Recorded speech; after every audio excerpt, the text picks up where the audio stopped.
Hey yo, I finished the RE3 Make, and I have to say, and hear me out on this, I kinda liked it. Let him finish! He's on a Raptor! Okay, first of all, I totally get why people were mad at this game. I'm sure after the overwhelming success of the 2 Make, there must have been a period of hype and anticipation leading up to the 3 Make's release, and all those long-neglected gamer kids from 1999 peeked through their blinds saying, Don't give me hope. and then, on the day of the RE3 Make's release, this happened.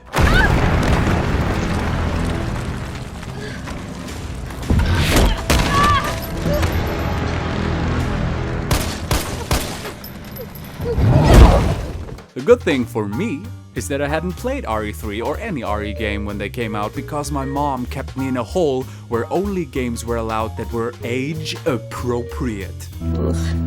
So all I could play was Jazz Jack Rabbit and Simon the Sorcerer 2. No, but really I wasn't even allowed to watch The Lord of the Rings in theaters. And I'm quite sure that scarred me for life. Oh, boo-hoo! Let me play a sad song for you on the world's smallest violin.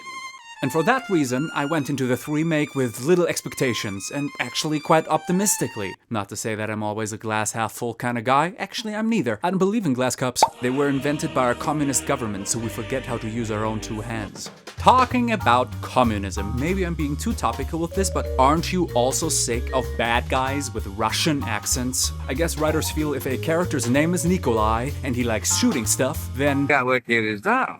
at least throw in a sick daughter or a furry fetish or something.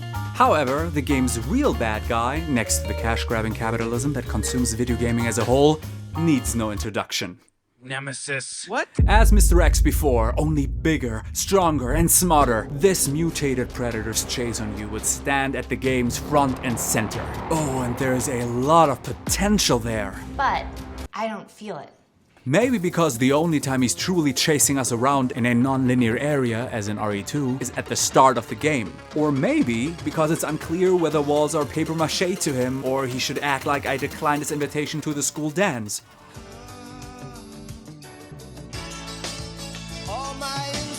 Or maybe it's because the plot cannot make up its mind if I should run from or fight the thing. It doesn't help that all boss fights can be categorized into one of 2 categories, namely running circles around the thing or shooting a glowy thing. That and the story's very scripted nature take away a lot of the Nemesis-induced tension, as well as the player agency. Or to put it this way, in RE2, we are a kid trying to enjoy the playground, while a grown-up in a trench coat keeps pushing us off the swings. And in RE3, we are a grown-up working at a grown-up place, and we know for sure that at the next scheduled team meeting, Steve will sneeze on our sandwich. See, both are not particularly nice, but one is leaving you with a sense of nervousness and dread, and the other one's already got a spot in my Google Calendar. Oh, by the way, you might also want to check your calendar if you ticked all of those fun YouTube buttons. Thank you! Despite all of the above, I caught myself actually having a pretty good time with the RE3 Make, and of course, I want you to have the same, so let me tell you what to do.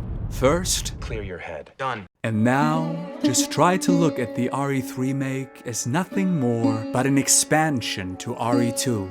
RE2 had the puzzling and the exploring and the multiple scenarios, so now you just have this extra scenario where instead of sneaking around a lot, you can live fast or die trying to remember that you can't use your knife to block zombies anymore? What the actual? But never mind that. Just enjoy the new dodge mechanic that kind of works at least 50% of the time, and that Jill and Carlos are way hotter than Claire and Leon. And those cute little nods to RE2 that kind of don't make sense if you think too hard about it because you're looting all the safes that Leon opens later on. But hey, look, it's the dude with the thing.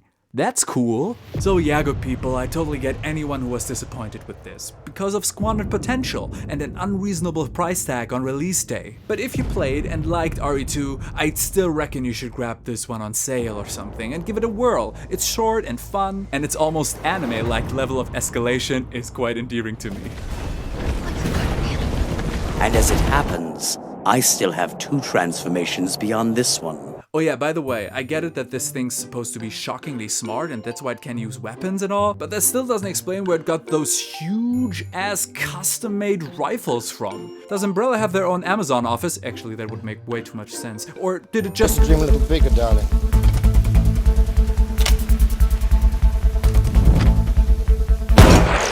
All that's left to say is that if the 3 Make broke your heart, I'm very sorry. And I hope that the 4 Make didn't do the same thing to you. Soon I'll see for myself, I guess. Until then, here is Resident Evil 3 Remake in a nutshell.